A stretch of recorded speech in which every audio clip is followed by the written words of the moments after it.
G'day legends, I hope that you're having a great weekend. Now, I have some more information that's been handed to me through some secure means by some gentlemen well in the know of what's going on, but they will also remain anonymous. Now, today will be the last daily update for a couple of days as I have to make the super long haul flight to America tomorrow morning, and I'm absolutely dreading it. It's 3 flights and it takes over 24 hours. It is just gross. But that said, I will be able to give my voice a good rest for that amount of time as it's actually getting worse, which is fantastic. That said, you won't be without content. I have a 2-part interview going up over the next 2 days whilst I'm travelling. So my upload times may change slightly just due to travelling and some time zone differences. Now, YouTube is again restricting me, so if you'd like to support me further, there's links down below, but never feel obliged. Right, enough from me. Let's look at what's been going on, and we know there's been some big updates regarding fighter aircraft and some other news, but first, let's have a look at the intel I was sent across from a trusted source. Now, none of this is any breach of operational security, and then we'll have a look at the maps as we talk about this. So let's have a look at actually what's written here, and we also have some of the acronyms here as we go for anyone who's not in the military, and as well, even if you are in the military, acronyms are absolutely the bane of your existence. So following the Ukrainian forces strike on Klishivka, which killed 2 enemy colonels, a major and 2 captains that we know of, the enemy force have moved their TOC, being Tactical Operations Center, to Svitdarsk. So that area is here, and we'll zoom out on exactly where this is. So it sits just to the southeast of Bakhmut, and with this major road basically directly in, so controlling some of that region in there, where it has already been monitored by the ADB, being the Army Donbass Partisans, for another cleansing by Armed Forces of Ukraine artillery. The loss of this command center with experienced officers has severely weakened the command and control capability of enemy units operating in the area. This is stopgapped by Wagner PMC commanders until adequate replacements have been found, with Stalyabinsk and Savatov being the main G-lock hubs, being the ground lines of communication hubs, apart from Luhansk. So let's look at where Stalyabinsk and Savatov is on this map. So we have Stalyabinsk and Savatov here, which we can see above Luhansk Oblast in the center here as these ground lines of communications. The enemy have decided to construct more new command centers and logistics points in Lysychansk and Severodonetsk, and increased construction activity there has been noted. In Crimea, the blowing up of a train there has been noted to be the work of Crimean Tatar resistance forces, and they have been quietly doing more work there since 2015. Now, as this was sent to me, I got another email from the same person who said there was more activity today from Donbass partisans for more strikes. Now, operationally, the influx of Operation Kudu trained forces, which are the Ukrainian forces trained by the Australian forces, have not been successful in operations due to the fact there is no reinforcement cycle given to them on their return to Ukraine, and there is great concern of apparent complacency of what has been taught and evident in several failed assault ops in Zaporizhzhia, and that is that region we have spoken about, that operation that it went south down from Zaporizhzhia. Training troops and then sending them to the front lines, expecting them to perform, is a serious lack of vision on both them soldiers, their commanders, and the instructors from Australia. Meanwhile, in Donetsk, there's been more ADP activity, that's the Army Donbass Partisans, with the enemy losing 2 tanks and 4 logistic trucks in Markivka and Torres regions.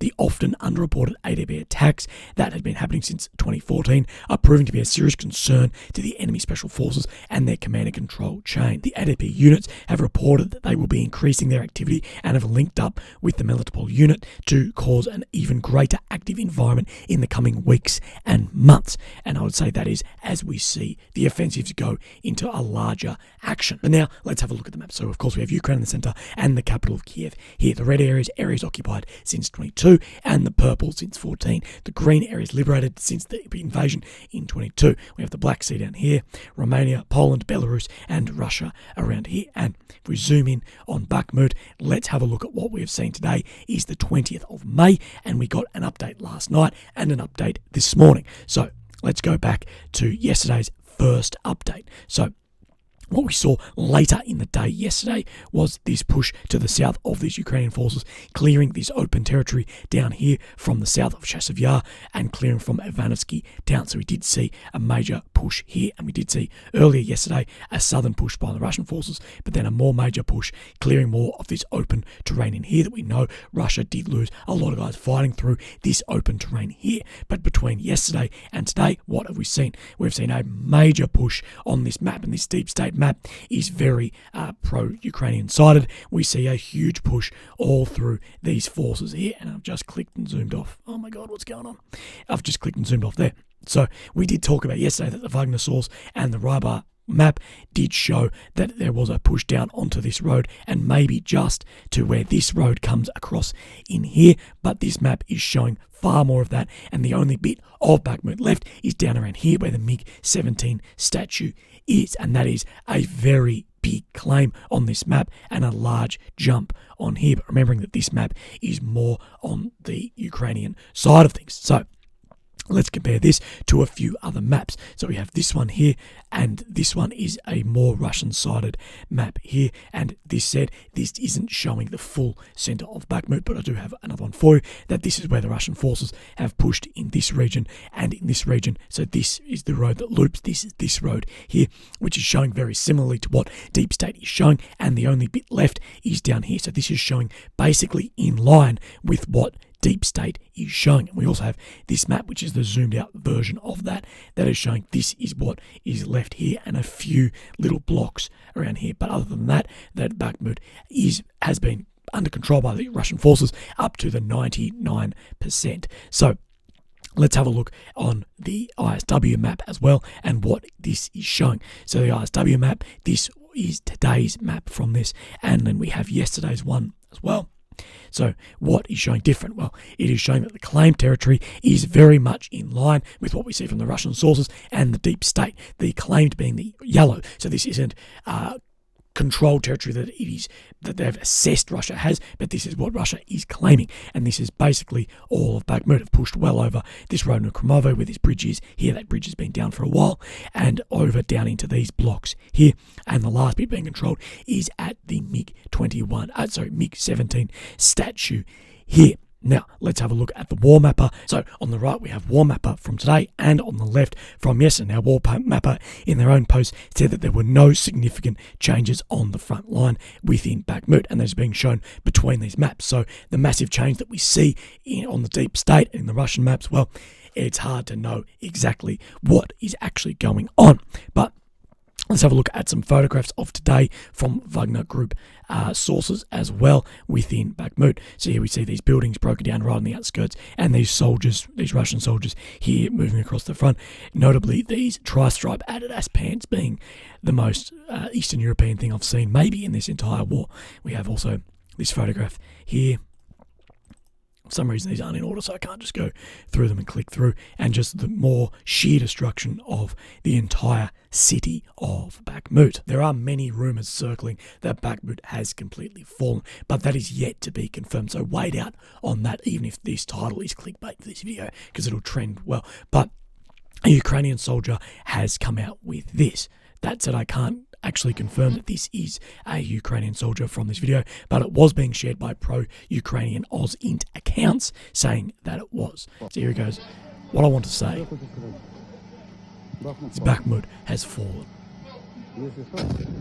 Just in case you remember us with a good word. Now, that is all that has been released. This has gone through both the Russian, Ukrainian pages. That translation I actually got off a Ukrainian OzInt account sharing this. So it's hard to know, it's anyone's guess, but at this rate, what is actually left of Bakhmut, 1-2%, that is, I know that War Monitor, the one with the Ukrainian flag, the other one, they're both propaganda, the two big ones, but I will say Bakhmut holds, but you can't say 99.1% is holding. We also know the Wagner PMC last night was again using incendiary munitions on the remaining positions of Bakhmut. So let's have a look at some of these videos here. we can see these incendiary munitions like lighting up from the airburst artillery shells here and then landing on the ground, giving quite a spectacle of almost fireworks as they land on the ground and then ignite everything in that vicinity. And you can see more fires then beginning from those. We have a few more videos here of these remaining positions in Bakhmut on fire from these incendiary munitions. These are from Russian sources, I should add as well.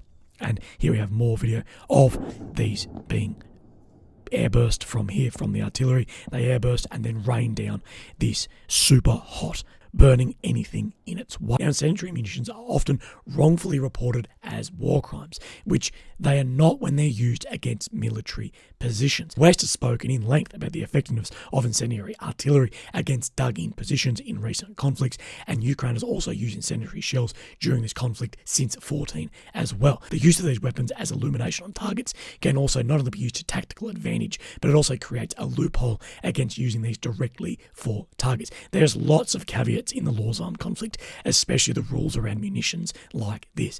As a former infantryman, these weapons are absolutely unethical, but I can see how they would be very effective against dug-in positions like this where artillery may not be that effective.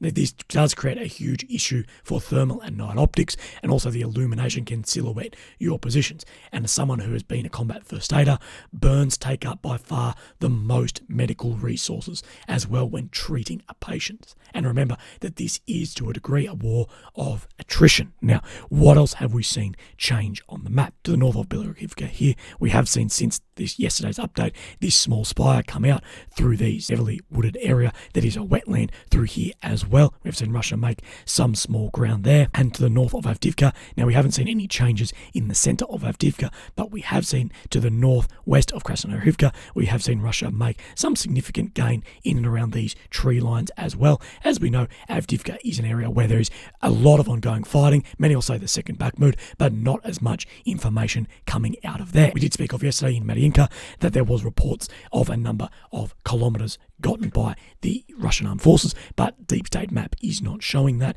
And what we'll do is we'll go down on the ISW map and we'll have a look and see if there's any changes from yesterday to today. So we go just into here on Mariinka, and we have, I believe, a screenshot here of Mariinka. And let's see if there's any significant change. And to my eye, there is no change in and around this area. So it's hard always what is what on these maps. So Deep State will show that Bakhmut has fallen. Other maps will say that there is no change. This is why we show this. But we do have in Mariinka some footage as well here. And I can't show you all this because I get banned again and again and again. This is from Russian sources, and this is a Russian tank here firing into these positions here. But you can just see the sheer destruction of everything throughout Mariinka. And as well, this video here, which again, I can't show you, but you can just see the sheer destruction of everything flattened in and around Mariinka, and it is a horrible sight. As we've spoken about over the last months, that Ukraine would likely receive F-16 fighter aircraft or some sort of Western fighter. Well, today it has been confirmed. Now, are F-16 the best suited to Ukraine? Well, that's definitely up for debate, as other platforms are arguably better in this conflict. But that said, I think Ukraine will take anything that they are offered. Now, Biden has said that the United States will support a joint effort with our allies and partners to train Ukrainian pilots on fourth-generation fighter aircraft, including F-16s, to further strengthen and improve their capabilities of the Ukrainian Air Force. As the training takes place over the coming months, our coalition of countries participating in this effort will decide when to actually provide jets, how many we will provide, and who will provide them.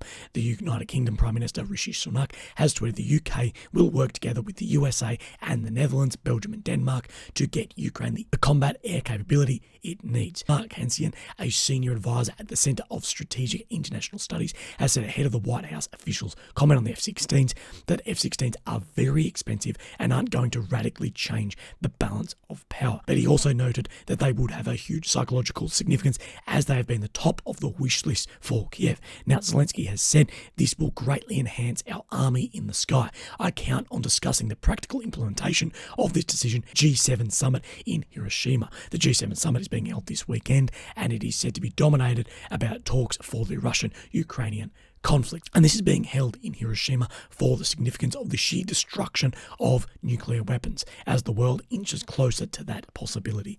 Again, in 1945, the US reduced this non-military target to ash, killing 80,000 immediately, and then a further 60,000 died due to nuclear fallout, ending World War II throughout the Pacific. Speaking of World War II, one of Germany's main capability downfalls in World War II was the belief in a Wunderwaffe, or a wonder weapon, burning resources only to find out there was no such thing as a wonder weapon. We know that these wonder weapons do not exist, at least without the talk of thermonuclear weapons, but that would end the entire world. But that conventional battlefield success is based on combined arms interoperability, tactics and planning, and the logistical efficiency and effectiveness. And F-16s are no different. These are no Wunderwaffen. They are a far advancement from the current Soviet aircraft, but no silver bullet. Russia's air defense still poses a huge threat, and the maintenance and cost of these are huge, especially for a new capability implemented during wartime. That said, these aircraft will greatly increase Kiev's air power and will have an effect on intercepting cruise missiles, potentially other airborne assets, and definitely increase Kiev's ability to target Russian air defense systems inside Ukraine through seed and deed missions.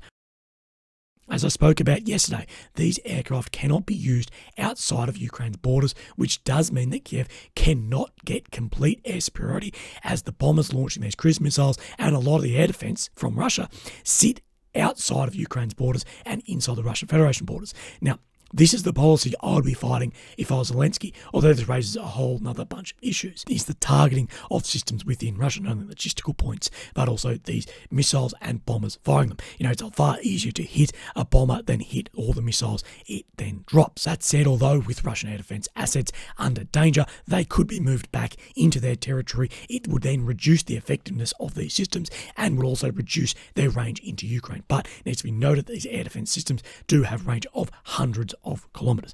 Now, what hasn't been spoken about really officially is the need for electronic warfare planes, EW, or AWACS, Airborne Early Warning and Control Systems. Now, AWACS is an airborne radar system designed to detect aircraft, ships, vehicles, and missiles and other incoming projectiles at long ranges, perform command and control on the battlefield in the air engagement of directing fighter and attack aircraft strikes. So basically just a big flying radar sensor that of course can have a lot bigger systems and send all that information then onto these Generation 4 aircraft. Now, I know things like the F-18 Growler and some of the F-35 systems have sort of skirted some of the need for this, but those sort of aircraft we're just absolutely not going to see deployed into Ukraine during these times. Now, we know Ukraine gets fed a lot of information from P-8 Poseidon aircraft that patrol the international airspace above the Black Sea. Now, P-8 Poseidons are a multi-mission maritime patrol aircraft that the actual capability is all top secret, but they can provide reconnaissance and long-range anti-submarine capabilities,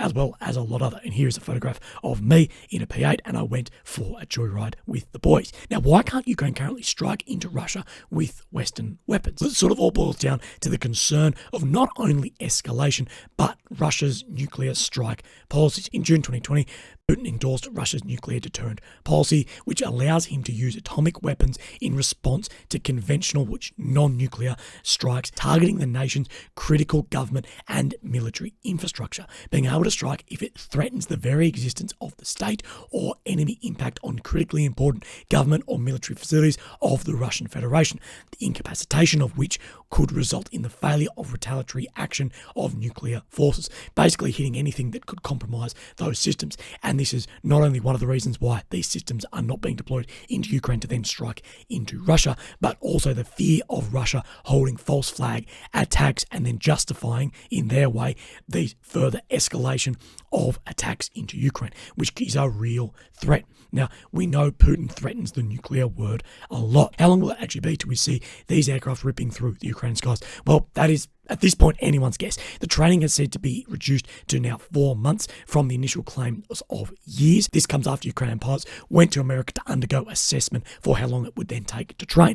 But there is no specifics on what level of training these pilots will actually be after the 4 months, as this airspace is the most demanding we've ever seen with modern fighter aircraft. We know pilots are already training, but we don't know at what stage they're through this at the moment. And these aircraft need maintenance crews also equipped and trained. contained storage facilities, and these aircraft are way more prone to damage from damaged runways than Soviet-era planes and require far more maintenance. So there may need to be some updating of areas as well. Don't get it wrong, these planes are not as simple as just taking some planes, getting a mechanic, pilot, and chucking them into the sky. There is far more in this. Although we do know there will be a deployment of Western civilian contractors working at these sites, getting it up to that standard. As we know, there's been many civilian contractors working on sites of these complex systems given to Ukraine. These F-16s will be target number one for Russia, and you can only hide a runway so much. Now, I don't want to sound like a pessimist, but I did want to talk about the realism of these aircraft and this new venture into fourth generation fighters.